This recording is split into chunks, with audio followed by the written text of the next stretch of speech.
Y bienvenido un año más al acontecimiento literario más importante que tiene la ciudad de Carmona durante el año. Y cómo no, que es la presentación de la revista Palincesto. En primer lugar, saludar a las personas que me acompañan en la mesa esta tarde. A mi izquierda, Juan Ávila, alcalde de Carmona, conocido por todos los que sois de aquí y los que venís de fuera. Bueno, pues él es mi jefe, como se suele decir. A su izquierda, a Fran Cruz, que lo voy a presentar junto a Chari, porque pienso que son una misma persona. No, se compenetran tan bien que, bueno, los dos hacen de un matrimonio pues una persona. Y por supuesto son el alma mater pues de esta importante revista, yo creo de las más importantes que se editan en España y en Hispanoamérica hace mucho tiempo. Y a su izquierda, don Antonio Riqueni, que también lo voy a presentar junto a Virginia, su esposa, que tenemos el honor de que nos acompañen en la tarde de hoy. Ellos vienen de Argentina, bueno, concretamente hoy de Valencia, porque habían estado allí, y tengo que decir que cuando fui a recogerlos a la estación del AVE y vine con ellos para Carmona, me sentí enormemente satisfecho y ancho de poder presumir de una ciudad como Carmona, porque no he visto personas que echen más piropos a nuestra ciudad. Desde que entramos por la carretera hasta que llegamos al hotel donde se están hospedando, eran piropos y yo no cabía en el coche, la verdad. Tengo que agradecerlo porque la verdad es digno de agradecer. Nada, yo voy a ser muy breve, simplemente con esta actividad de hoy, una de tantas, damos comienzo al verano cultural que la Delegación de Cultura, Patrimonio Histórico y Turismo, junto con la Universidad Pablo de Olavide, y tengo que decirlo, con muchas asociaciones de Carmona, pues vamos a dar juego y a contar con numerosas actividades musicales, pictóricas, literarias. Y bueno, yo espero que sea del gusto de todos vosotros. Sí, no quiero que se me pase la ocasión sin saludar también a los compañeros de la Corporación Municipal que también están, Angélica Alonso, Encani, Mari Carmen, Fernando, siempre se me olvida tu nombre, Fernando, perdona. Muchas gracias por acompañarnos también y nada, paso ya la palabra a Juan Ávila. Muchas gracias a todos. Bueno, muy buenas tardes. La verdad que es un placer en una tarde primaveral, pero fresquita, ¿no? Después del día de calor que hayamos pasado y que estemos, como decía el delegado, pues en un acto tan importante como la presentación de Palincesto en su 32ª edición. Todos estamos convencidos y la propia revista que se inicia allá por los años 90 constata la preocupación que ha tenido siempre esta ciudad y las corporaciones que han ido teniendo la responsabilidad de gobernar, la importancia que tiene la cultura en una sociedad, ¿no? Yo creo que la cultura es esa herramienta, ese motor que nos hace libres y que hace que una sociedad se desarrolle y pueda mirar al futuro con libertad y, sobre todo, con muchísima esperanza. Y por eso yo creo que el acto de hoy tiene muchísima importancia y somos nosotros, los carmoneses, los primeros que tenemos que dársela. Porque tener hoy, una vez más, a nuestro paisano, a Francisco Cruz, a Fran, como lo conocemos todos, y a Chari, una persona que allá por los años 90, como decía, tuvo el gran acierto de escudriñar en el amplio y maravilloso mundo de la poesía en general, pero muy particularmente en la poesía iberoamericana, por aquel entonces prácticamente desconocida en nuestro país, y que gracias a esta revista pues sirvió de trampolín, de abrir puertas para conocer no solamente a la poesía iberoamericana, sino también a los autores, a los poetas. Y gracias a ello pues hemos tenido la suerte de que nos visiten muchísimas figuras como la que tenemos hoy. Es un honor tener con nosotros a Antonio Riqueni, un gran poeta, escritor, miembro de la Academia de las Letras de Argentina. Y bueno, yo creo que estamos encantados, Antonio, estamos felices de que, como le decía al principio, Fran siempre tiene la culpa y la responsabilidad que siempre trae a los mejores. Pocas veces o nunca se ha equivocado, y esta noche pues nos brinda también pues con la presencia de Antonio, que con el libro La palabra en el tiempo pues forma parte también de la presentación de esta revista. Quiero también agradecer a Televisión Carmona, porque hoy, como decía el delegado, no solamente debemos estar satisfechos por esta presentación, hoy hay 5 actos culturales en Carmona. Yo creo que también eso es muy importante. Ahora mismo ha dado comienzo precisamente una función de teatro a cargo de la Escuela Municipal de Teatro. Hace unos minutos hemos clausurado los talleres culturales y en estos momentos hay 3 conciertos en la ciudad de Carmona de música. Yo creo que eso es para estar muy, pero que muy feliz con la organización y con la colaboración de muchísimas entidades y carmonenses que hacen posible todos y cada uno de los actos. Pero Palinsectos, aparte de esa gran obra que es de difusión de la poesía iberoamericana, también nos ha hecho presente en multitud de instituciones de todo el mundo donde se envía. Y no solamente nos conocen, sino que además ha servido de intercambio cultural, y puedo deciros que el 75% de las donaciones que tiene la Biblioteca de Carmona son precisamente de las instituciones que reciben Palinsectos. Es decir, yo creo que se cierra el círculo, somos transmisores de cultura, pero también recibimos esa cultura a través de las publicaciones de numerosos países.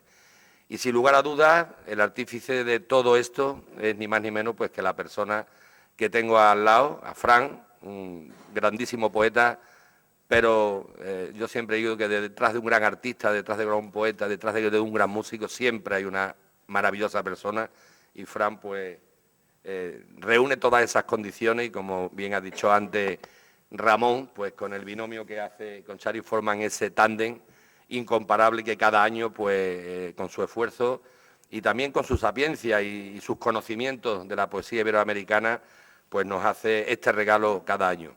Desde el año 90 el Ayuntamiento sigue publicando esta revista, lo consideramos absolutamente imprescindible, incluso en momentos que hemos pasado de carencia económica por la crisis y demás, todos tuvimos claro, toda la corporación, de que Palinsectos seguía siendo la revista estandarte de la cultura de Carmona, y desde prácticamente 27 años ininterrumpidos, Palinsectos ha salido cada año. Así que, Fran, muchísimas gracias por todo lo que haces por la poesía, por todo lo que haces por la poesía iberoamericana, pero sobre todo gracias por lo que haces por la cultura de nuestra ciudad. Te estamos eternamente agradecidos y es un honor y un placer que cada año pues, nos regale esta presentación. Yo no me voy a extender más, él es el responsable de desglosar el contenido de esta nueva edición de Palinsectos, y por supuesto luego puedo decirte en nombre de toda la corporación, a la que antes ya Ramón ha saludado, y a todos los que nos acompañáis esta tarde, en los que se encuentran también algunos poetas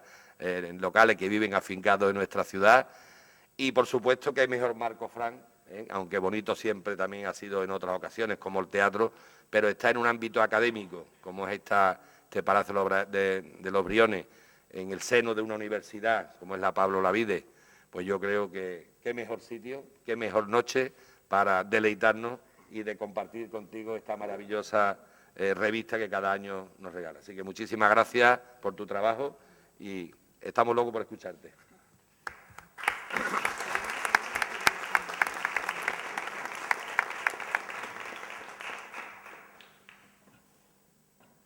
Bueno, muchísimas gracias por vuestra asistencia. Y antes que nada,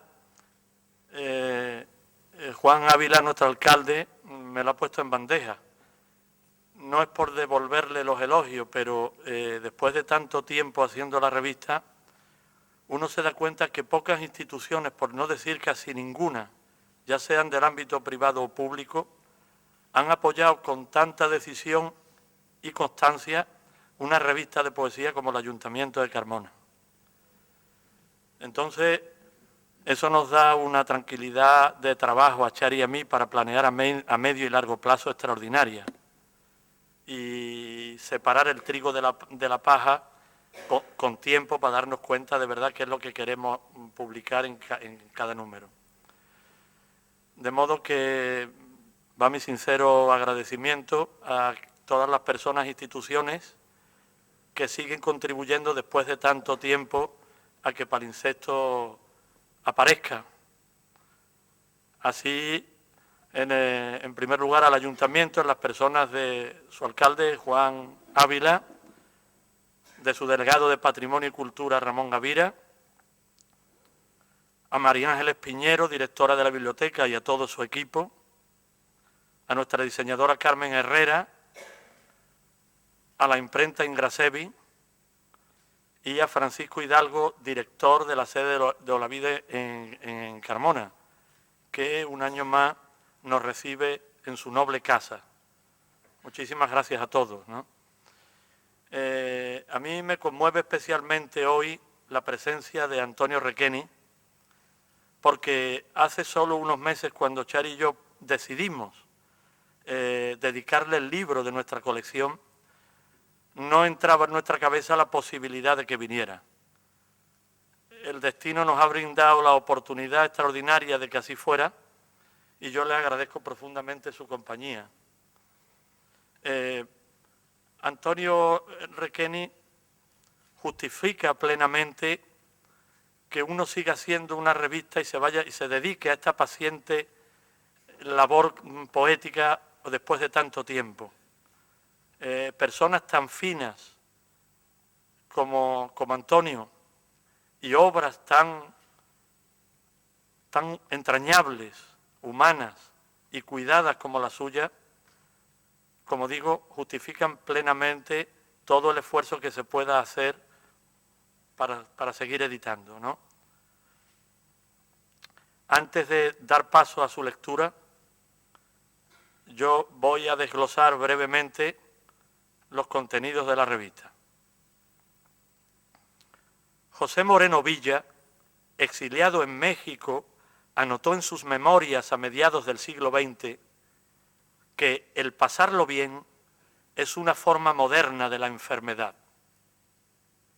Esta sorprendente idea, más propia en principio de un masoquista apocalíptico que de un poeta atento a su época, lejos de perder vigencia, refleja con exactitud nuestra disposición actual ante todos los órdenes, incluido el de la cultura.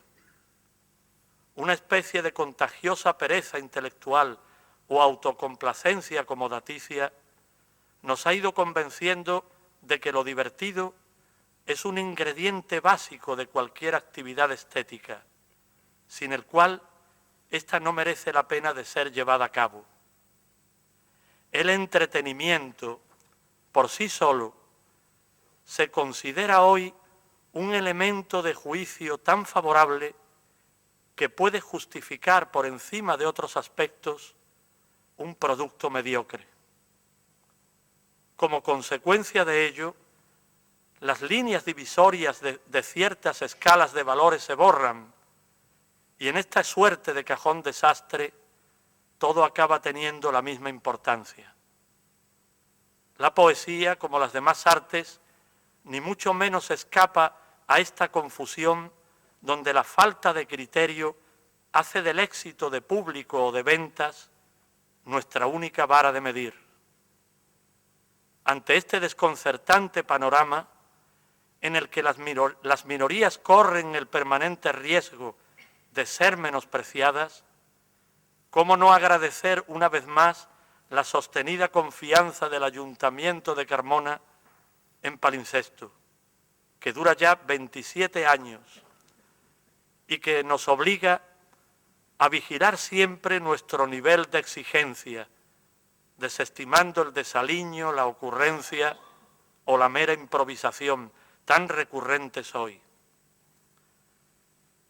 En este número 32 de nuestra revista cobra especial relevancia la remota y fructífera alianza entre poesía y música.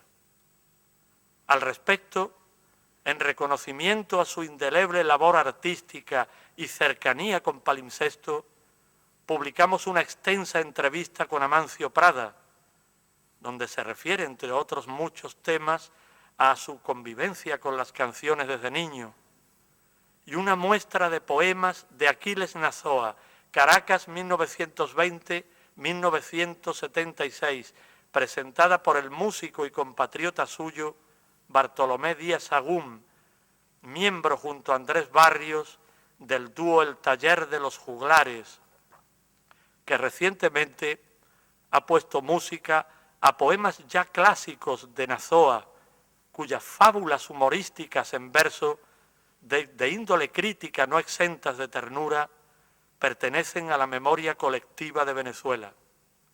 Tanto Amancio Prada como Bartolomé Díaz explican con detalle, según la experiencia creativa de cada uno, sus modos compositivos para hacer de un poema una canción.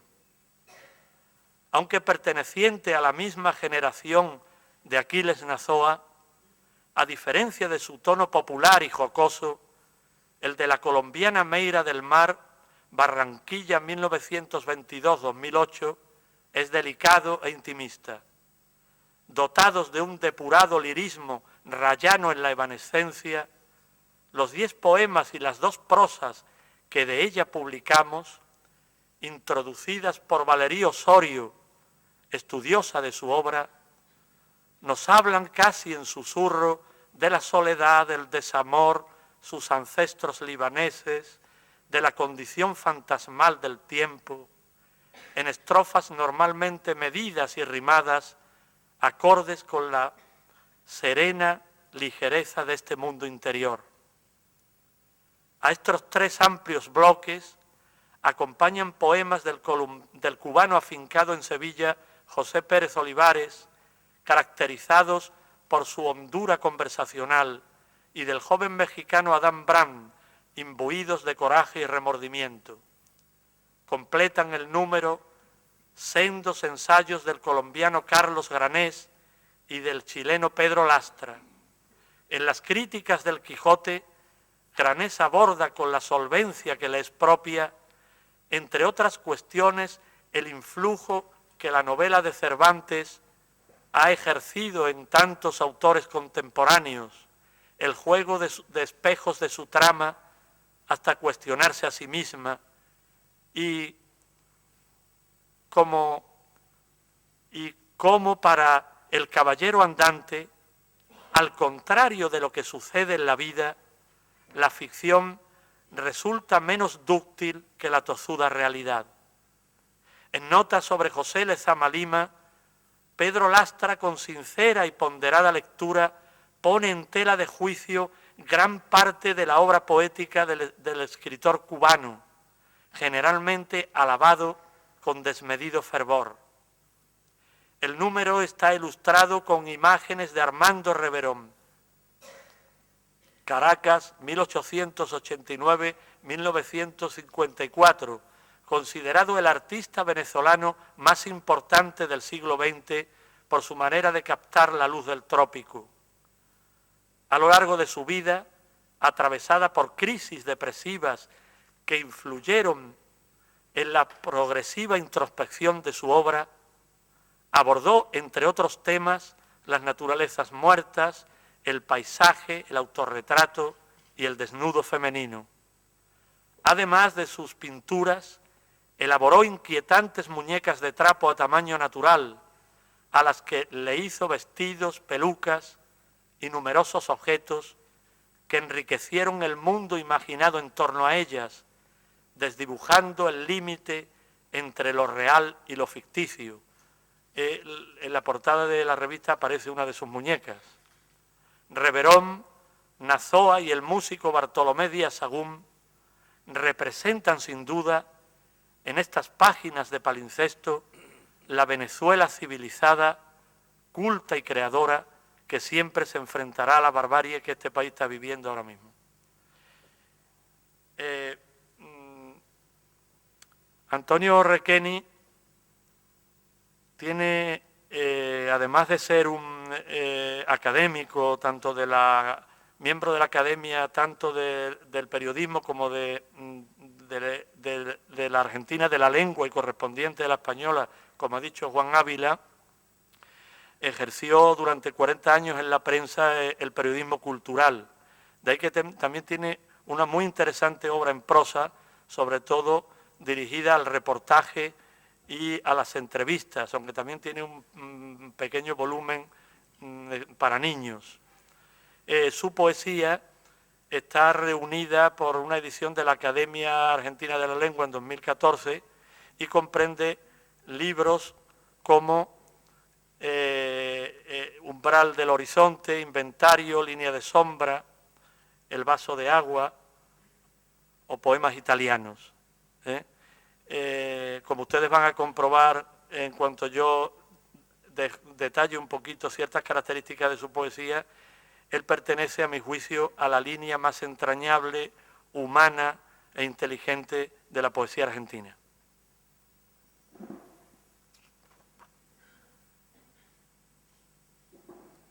Si cuidadosa es la elección de los contenidos de la revista, mayor celo ponemos a la hora de decidir el autor al que dedicarle el libro de nuestra colección.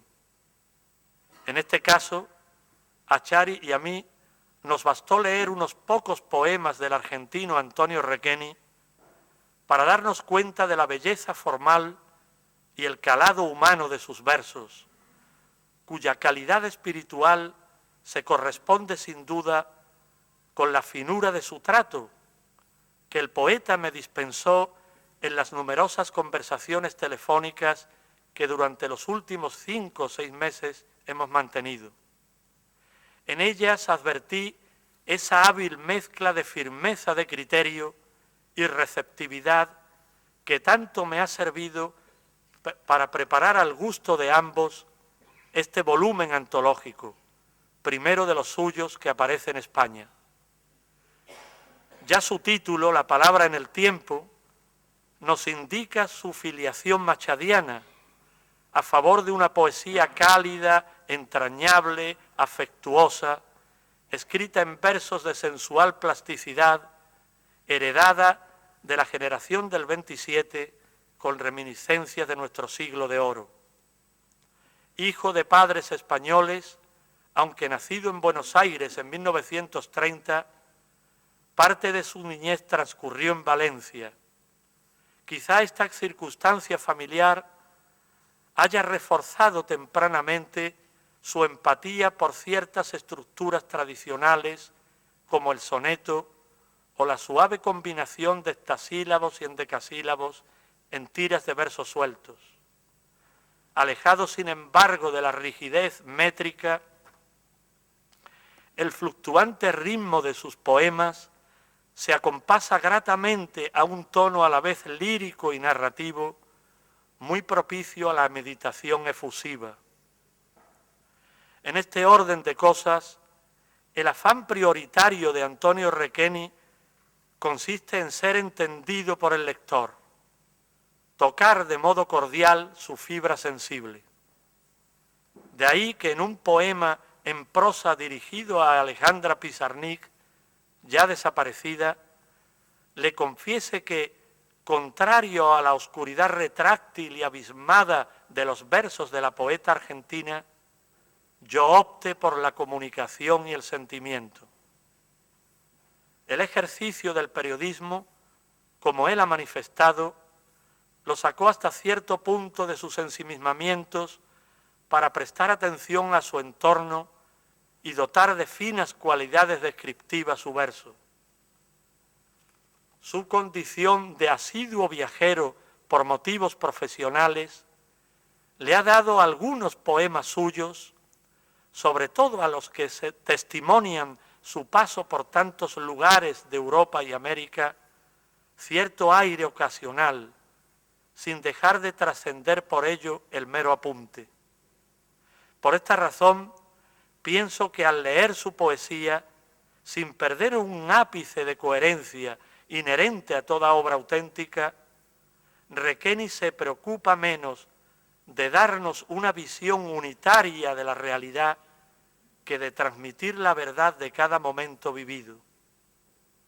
Esta actitud abierta enriquece las perspectivas y tonos de una poesía tan emotiva como lúcida, en la que el lector reconoce de inmediato sus propias experiencias del amor, la infancia, la vejez, la marginación social, los asombros cotidianos, los azares de la historia, su escritura misma y, en definitiva, permeándolo todo, la inasible fugacidad del tiempo. En este sentido, la sensibilidad del niño, tan presente de diversas formas en su mundo poético, se alía al curso del tiempo, cuyo paso solo advertimos cuando ya no está, como conmovedoramente expresa Piedra Libre, poema de corte alegórico que alude al juego del escondite entre el padre y sus hijos. Por esto, para Antonio Requeni, la poesía es, según reza un verso suyo, una nostalgia que a vivir ayuda. Con ustedes, Antonio Requeni. Muchas gracias.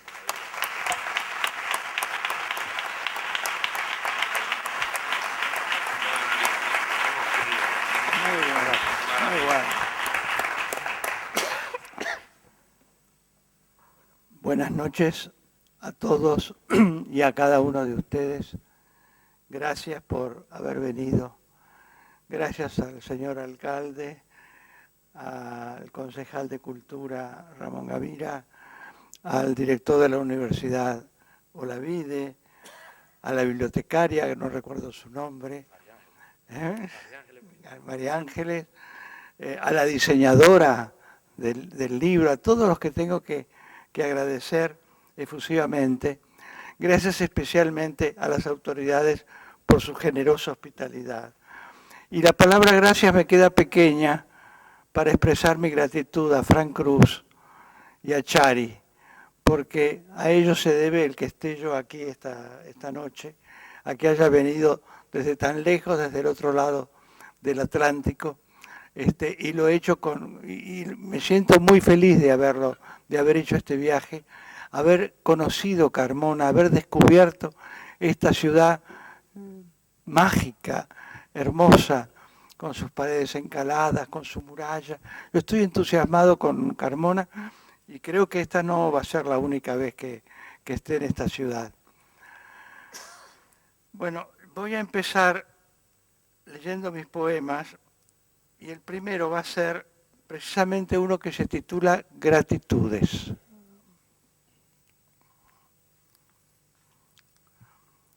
El bosque, el mar, los pájaros, la estrella, el olor de la lluvia, los sabores, el color y el calor de las palabras, la mirada de un niño, el curso mágico del río del amor, profundo y dulce, la noche de los cuerpos, la memoria, el silencio, la música, la frágil perfección de la hoja y el insecto, un violín, una rosa, un epitafio, el zumo y el fulgor de la naranja, Garcilaso en el último crepúsculo, las doncellas románticas de Schubert, Chekhov y Proust, la Yourcenar, Fellini, San Antonio Machado y Federico, el sobrio endecasílabo de Borges, cuya cadencia imitan estos versos, el mar Mediterráneo de mi infancia, los absortos cipreses de Florencia, el banco de una plaza en Buenos Aires, esta noche en Carmona con amigos, lo que no fue, lo que será, la incierta razón de lo que nace y lo que muere, en la piel el secreto escalofrío del misterio inacible, el ritual balbuceo del poema.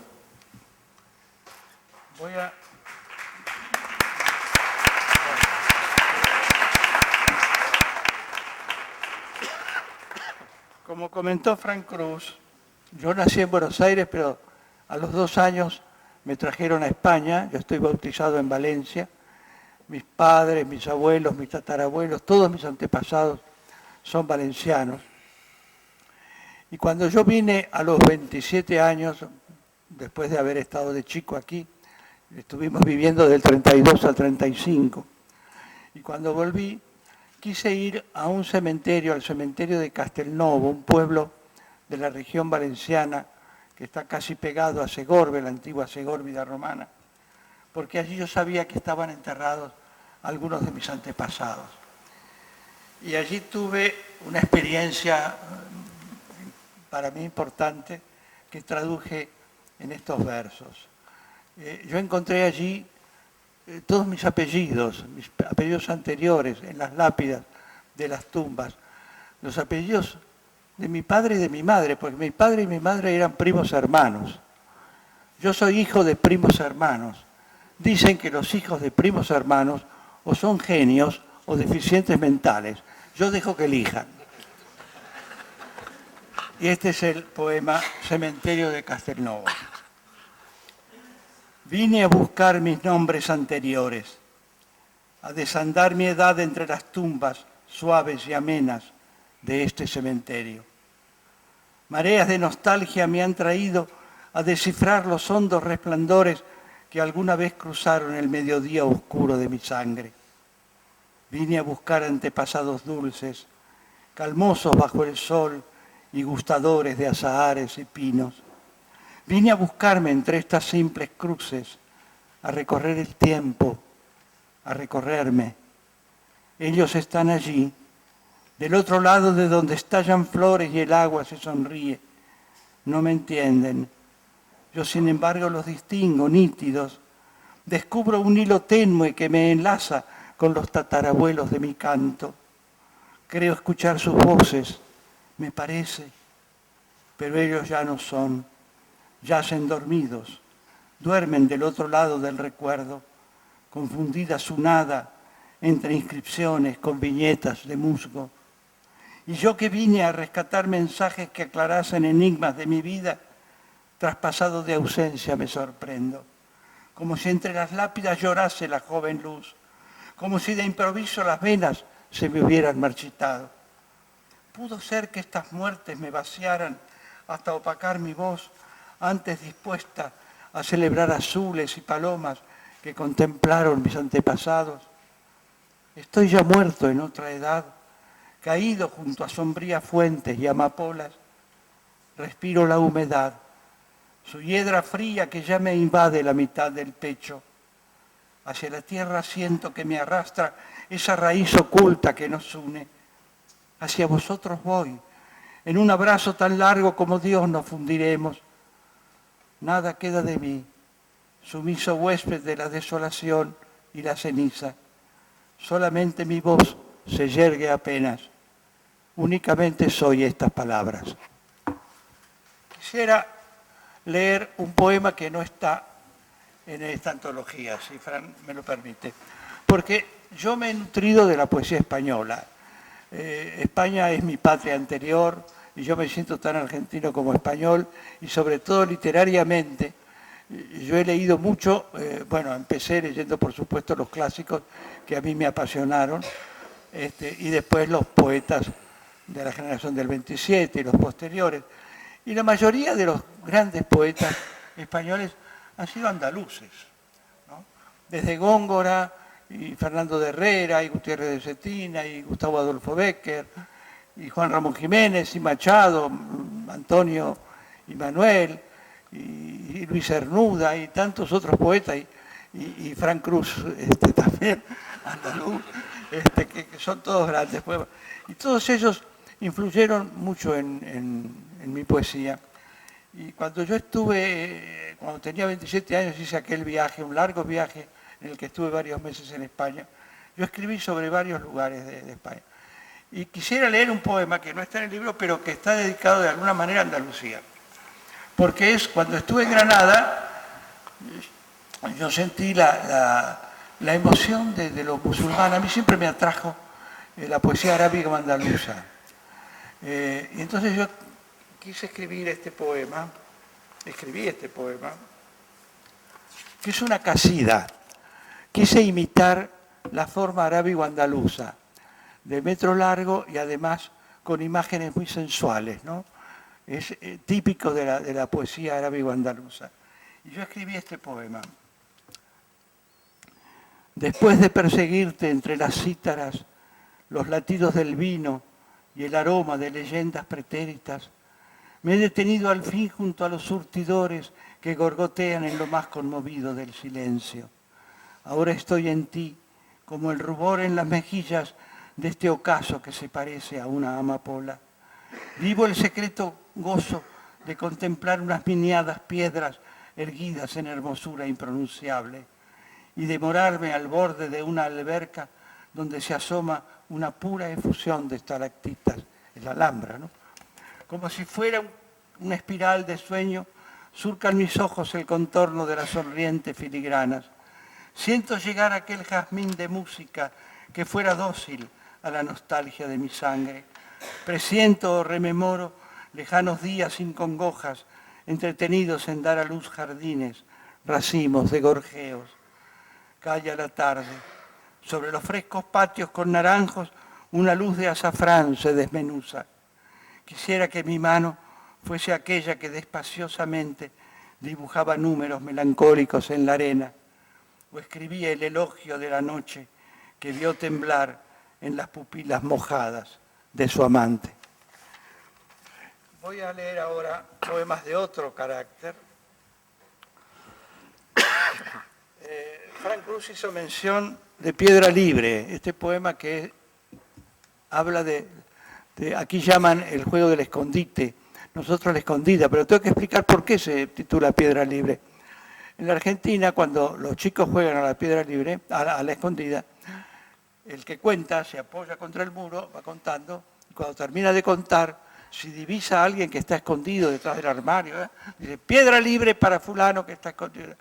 Y cuando él se aparta del lugar para buscar a los que están escondidos, y hay alguien que llega antes que él al lugar, toca el lugar donde le está contando, piedra libre, dice. Entonces, ese es el sentido, que no sé de dónde viene eso de piedra libre, pero es el nombre que se le da al juego en nuestro país, en mi país.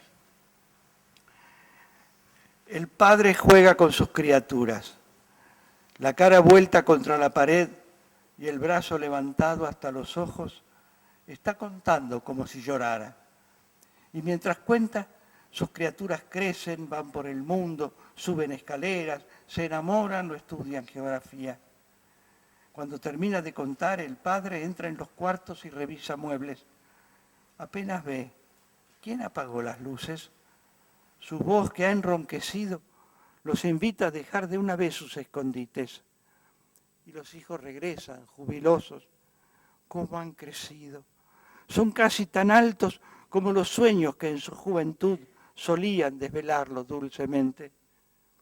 A contar, exclama el padre. Los grandes siempre vuelven a ser niños. Y los hijos se apoyan contra el muro, hunden la frente entre los brazos, cuentan. Y mientras cuentan, 11, 12, 13, el padre se va haciendo pequeñito. Cuando terminan de contar, lo buscan, pero el padre no aparece. Se ha escondido debajo de la tierra.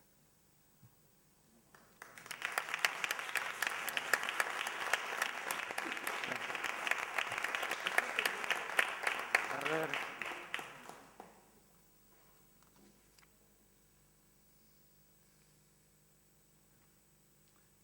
Yo jugaba con mis chicos a la escondida cuando eran chiquitos. Y una vez me escondí detrás del sofá y pensé, un día me voy a esconder y no me van a encontrar más. Y ahí surgió el poema. Es la manera en que salen los poemas. Mi madre murió en 1992. Tenía 87 años. La edad que yo voy a tener dentro de 3 meses.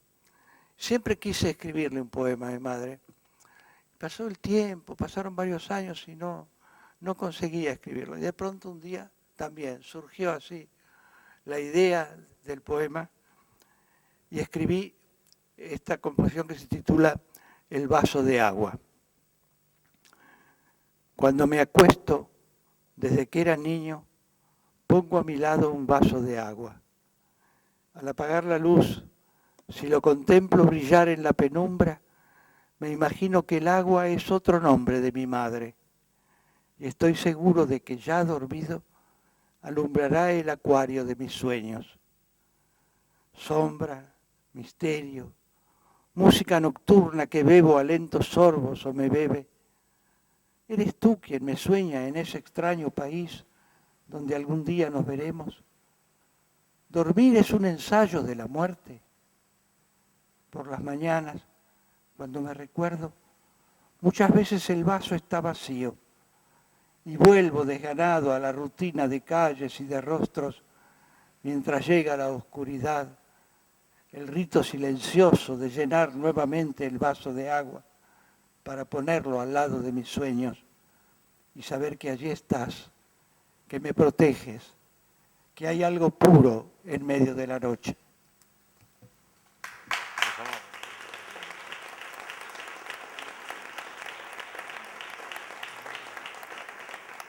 Las palabras, te pueden titular las palabras, pero no es nada que ver con la semiótica.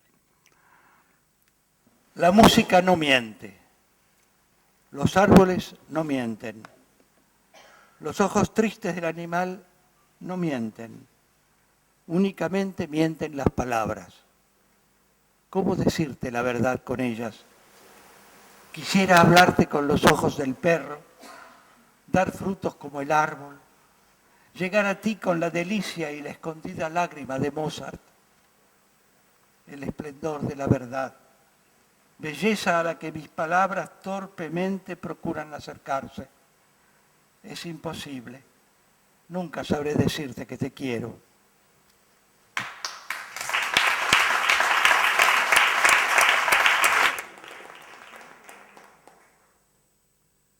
A mí me ha gustado hacer también la poesía narrativa.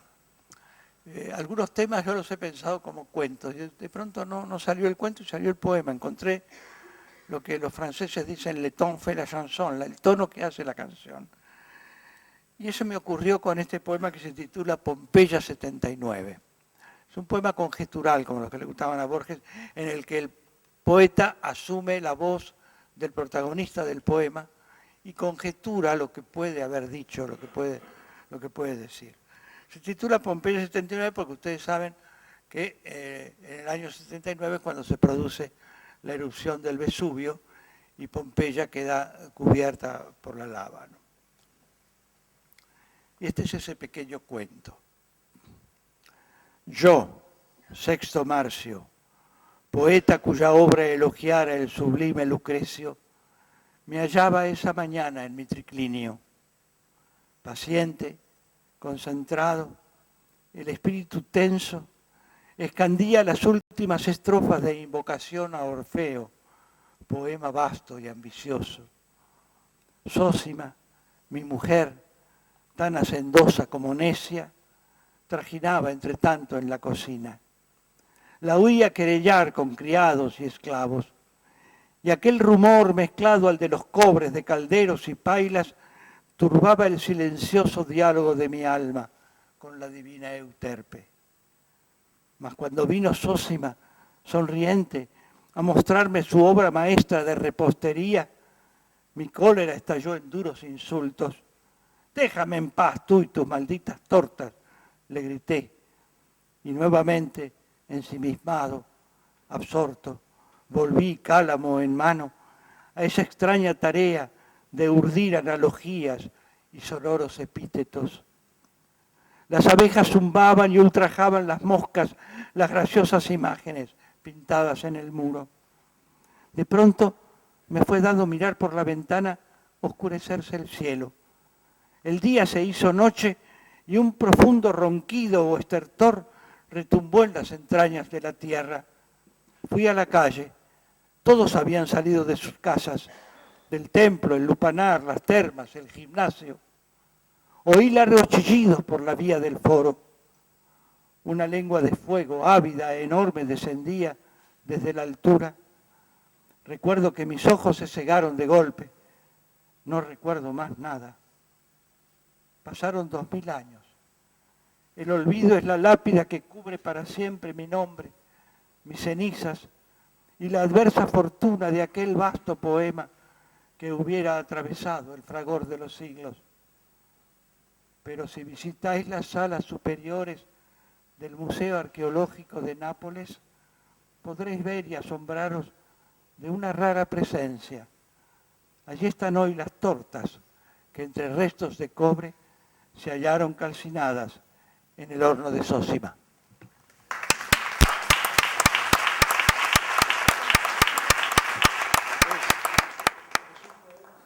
Es un poema feminista. Bueno, a mí los viajes me han estimulado siempre, como antes dije, para viajar, pero siempre que los lugares que yo visitaba tuvieran para mí una resonancia cultural, ¿no? Yo sentía la emoción del tiempo, de la historia, de lo que había leído en algunos lugares. Yo soy un lector devoto de la Odisea de Homero y estuve en los lugares de la Odisea, en la isla de Lípari, forma parte de las Islas Eolias, donde pensé este poema que tiene muchas alusiones a la Odisea. Para mí, la novela más hermosa que se ha escrito, aunque sea un poema, pero es la novela más hermosa que se ha escrito en toda la historia de la literatura universal. Vengo del mar color de vino. En Taormina vi el mágico espectáculo del sol entre las rocas y a Afrodita jugando con la espuma iridiscente. Los dioses me ayudaron a escapar ileso de las fauces de Caribdis y Escila. Ahora voy por la maraña de las calles de Lipari. Giove, Giunone, Vicolo di Venere. Eolo es ese marinero con la frente surcada de oleajes que me mira impasible tras el humo de su pipa que borra el horizonte. Los viejos pescadores no conocen mi historia de viajero apasionado por la belleza y la nostalgia. Ignoran mis azarosas aventuras de hoteles y taxímetros en el país de los feacios. El tiempo y la memoria me persiguen y escucho una lejana voz recóndita, una luz que me atrae hacia su origen. Pero debo volver a mi ciudad. Mi nombre aquí siempre sería Nadie. Mi esposa está esperándome y en tanto corrige infatigable las carpetas de sus alumnos. Allá están mis hijos con sus tablets y su computadora. Debo volver a lo que es mío antes que el don del sueño se aproxime con afelpado paso o me seduzcan con su engañoso canto las sirenas. Mi nave me conduce por el mapa de un intrincado laberinto donde al final recobraré mi rostro. Buenos Aires no es Ítaca, pero yo soy Ulises.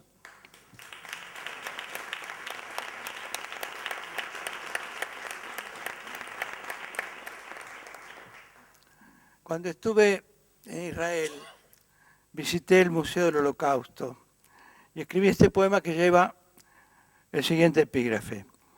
Entre los testimonios del Museo del Holocausto en Jerusalén puede verse un pequeño zapato recogido en un campo de concentración que debió de pertenecer a un niño de 6 o 7 años. El poema se titula Cádiz por un zapato roto. Cádiz es una oración fúnebre judía. Desde este lado te contemplo. En tu inocencia, pequeñito náufrago, el horror y la muerte me hacen señas. ¿Quién te calzó? ¿Dónde tu hermano roto? Todavía en las grietas de tu cuero, las costras del escarnio, las partículas del humo y el hollín del crematorio. Fuiste de un niño, dabas leves pasos por la vida. Quizás hayas pisado la blandura del césped en los parques, la rayuela que lleva al paraíso, hasta que un día sostuviste el temblor de unas piernas esmirreadas, las de aquel niño frente al ojo oscuro de un arma y el aullido del soldado. Luego el vagón, el hambre, los hedores, las ropas con el número y la estrella, la servidumbre menos oprobiosa que la desamparada soledad con los piojos por únicos parientes. Ahora estás allí, breve memoria de una atroz pesadilla. Te contemplo lejos del tiempo y de las lágrimas en tu inocencia, náufrago. Y quisiera ponerme de rodillas y pedirte perdón por estar vivo, porque en unos instantes saldré al mundo del sol y de los árboles, y acaso encuentre un niño en mi camino, un niño rubio y sonriente, con los zapatos nuevos.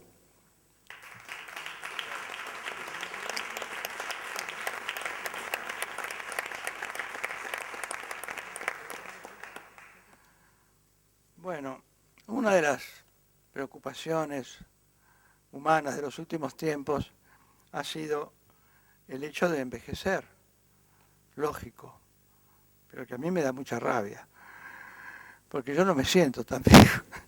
Pero en fin, es un tema sobre el que últimamente he escrito. Este es uno de mis últimos poemas, se titula Octogenario. No quisiera despedirme de todo lo que amé, pero es preciso decirle adiós a la felicidad, al sol entre las hojas del verano, a unos versos queridos, a la música, a aquel niño que fui, aquel muchacho que anhelaba el amor y los viajes, el milagro del arte y la belleza. Estoy viejo, lo sé, pero estoy viejo. Los errores del cuerpo lo confirman, pero mi corazón herido se revela, se resiste a pensar que todo acaba, que está cerca la noche y su misterio, la nada horizontal, toda la nada, eso que llaman muerte. No quisiera despedirme del diario despertar, de la costumbre del beso de los hijos de mis hijos, del ser y estar entre la maravilla y la inconsciencia de vivir. Es cierto, estoy viejo, lo sé, pero aún me quedan las palabras que escribo y que me escriben para decir ahora lo que quiero, estas tal vez efímeras señales de un hombre que pasó por este mundo.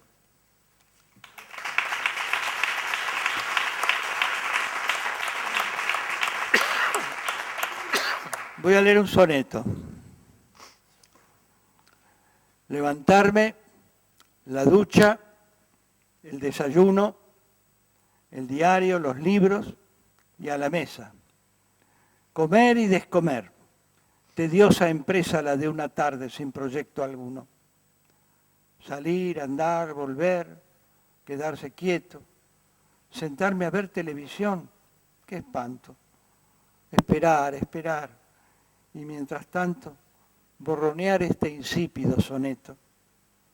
Las horas pasan y no sé qué quiero, o sí lo sé, pero mejor callarse. ¿Quién me daría lo que ya no espero? Cansancio, indiferencia o apatía. Otra vez acostarse y levantarse, un día y otro día y otro día. Bueno, no sé cuál leer ahora. Bueno, otro soneto, el soneto a la poesía.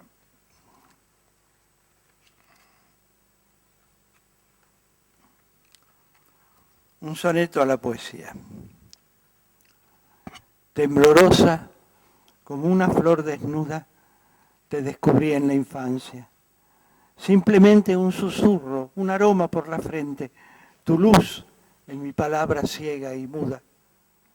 Como quien ama y con su amor se escuda de la monotonía de la gente, conmigo te llevé secretamente, razón del sueño entre mi fe y mi duda. Fuiste el misterio y la belleza, todo lo que en tu nombre amé, y hoy es el modo de una nostalgia que a vivir me ayuda.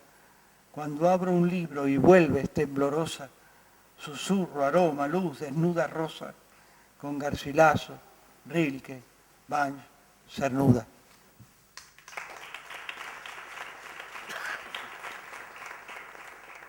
Bueno, ya es hora de terminar, ¿no? Voy a leer para terminar algo en prosa.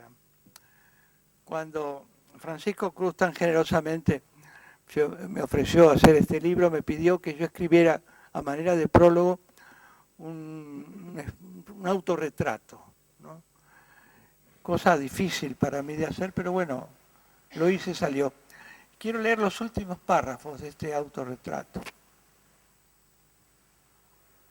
Si después de morir llegara al reino de los cielos, si Dios abriera la puerta y me preguntara qué hice en la vida, le respondería que muchas veces dudé de él, pero creí en Shakespeare y en Mozart, que lloré cuando murieron Alonso Quijano, Jean Valjean y el Capitán Nemo, que disfruté leyendo a Garcilaso y Quevedo, a Darío y García Lorca, a Borges y Neruda, que me conmovieron las notas como lágrimas de Federico Chopin y las humanas y melancólicas peripecias de Chaplin, que el amor me dio momentos de feliz intensidad, que me atrajo la ternura de la mujer y detesté el fanatismo de los hombres, que quise mucho a los míos, a mi familia, que tuve maestros y amigos a quienes admiré por su inteligencia, su cultura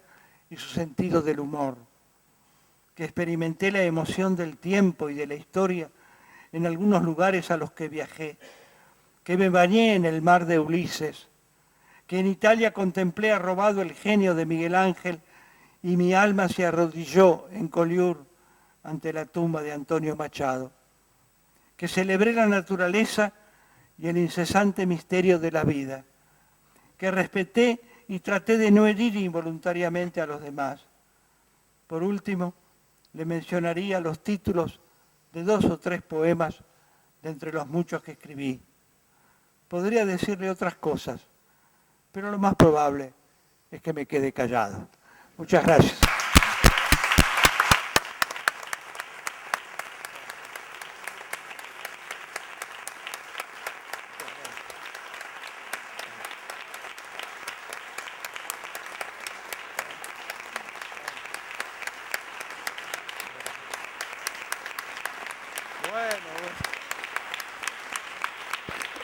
Bueno, muy agradecido. Bueno. Memorable. Qué bueno. Bueno. Muy bien. A ver quién se atreve a hablar ahora. Qué maravilla. Un lujo lo que hemos vivido. Muchísimas gracias. Presentaciones de palimpsesto que ya son muchas. Todo este momento de felicidad, porque ha sido un momento de felicidad, se lo debo a Fran Cruz y a Chari. No me gustaría terminar así tan brusco. Si alguien, creo que tengo la oportunidad de tener aquí a Fran y al maestro Requení, si alguien quisiera hacer alguna pregunta. Sí, por supuesto. Estaría encantado de... Sí. Venga, Manuel. Perdón, no le oigo. Hola. Bueno, estuve hablando antes que comprar, ¿no? Y estuvimos hablando un poco... hablando antes con Fran de la influencia en su poesía de Vallejo, ¿no? En uno de los poemas que usted ha leído, pues, bueno, he notado esa influencia, ¿no? Un poco de su parte más humana, ¿no? De su primera parte, ¿no? Más... Bueno, por supuesto, yo dije que me nutrí de la poesía española fundamentalmente, pero también de algunos poetas americanos, como Darío, Rubén Darío, que es el abuelo de todos nosotros, y de César Vallejo, y de Neruda, y de Borges, y de tantos otros poetas americanos que también tienen un gran nivel y que han hecho un aporte a la lengua muy importante, a la lengua castellana.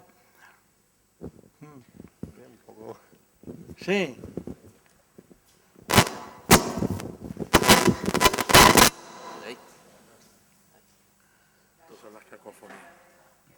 Esta noche por haber venido. Más alto, por favor. Estoy muy contenta de haber venido aquí, especialmente esta noche, y nunca es tarde si la poesía es buena, ¿no?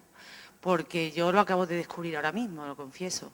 Esta poesía de este hondo palpitar humano, ¿no? Que me parece muy bonita. Y lo que yo veo es que detrás, como casi siempre, ¿no? Uno se pone a leer a cualquier poeta y luego indaga un poco en la biografía y se da cuenta de que detrás de cada poema, detrás de cada poesía, hay siempre una anécdota, un viaje, Claro. siempre hay una experiencia pequeña, ¿no? O grande. Lo que yo le quería preguntar es si piensas... Yo pienso que la poesía habla de las cosas que, además, que todos podemos vivir, con todos nos podemos identificar. La poesía habla de las cosas de siempre, con las palabras de siempre, pero que nos parecen nuevas en el poema, ¿no? Y el poeta es el que ve el lado poético de las cosas. Y en eso Frank Cruz es un ejemplo, que hace poesía con todo lo inmediato, lo cotidiano, ¿no? Y también puede hacerse una poesía, como usted dice, más universal, más despojado de lo anecdótico. Pero bueno, cada uno lo siente a su manera. Yo lo siento así. Para mí la poesía refleja siempre momentos vividos. No sé hacerlo de otra manera. Pero que debe tener ese eco universal para cualquier persona. Bueno, puede alcanzar, sí, una trascendencia universal, aunque sea... Porque nadie tiene que conocer supuesto. Exactamente, exacto, la anécdota Claro. que respalda el poema. Cuando el poeta dice yo, es todos. Y cualquiera puede identificarse con lo que el poeta Exacto. ha dicho, ¿no? Sí. Muchas veces uno dice, caramba, ha dicho algo que me gustaría haberle dicho a mí, de esa manera, ¿no? Bueno, es eso. Yo creo que lo que tú, si no te interpreto mal, Isabel, ella es una magnífica profesora de literatura con la que yo tuve el honor de compartir una mesa redonda sobre Miguel Hernández el mes pasado, hace justo un mes, precisamente, ¿no? Y creo que a lo que tú te refieres, Isabel, es que efectivamente, por muy anecdótico que sea un poema, el lector no está obligado a estar informado de la biografía de ese poeta, ¿no? La experiencia que el poema transmite tiene que ser suficientemente universal para entendernos, como para que el lector no esté informado Claro. de más detalles de la vida del que lo escribe, ¿no? Claro, y yo creo que la poesía de Antonio, una de las grandes virtudes, por eso emociona de inmediato, es precisamente eso, que sin escamotear la anécdota, a veces incluso en detalles menores, no desinfla la proyección humana general que cuenta, ¿no? Le puede valer a mucha gente, aunque tú no hayas vivido exactamente lo que él cuenta. Claro, son las experiencias que todos podemos tener. La nostalgia de la infancia, el amor, el milagro de la vida, el misterio de la muerte, la tristeza de envejecer. Eso es común a todos, ¿no? Y bueno, y el poeta cuando lo siente trata de expresarlo de la mejor manera, que es lo que yo trato de hacer, de la mejor manera. Podría haberse hecho mejor, pero bueno, es lo que yo pude hacer. No sé si hay alguna otra pregunta.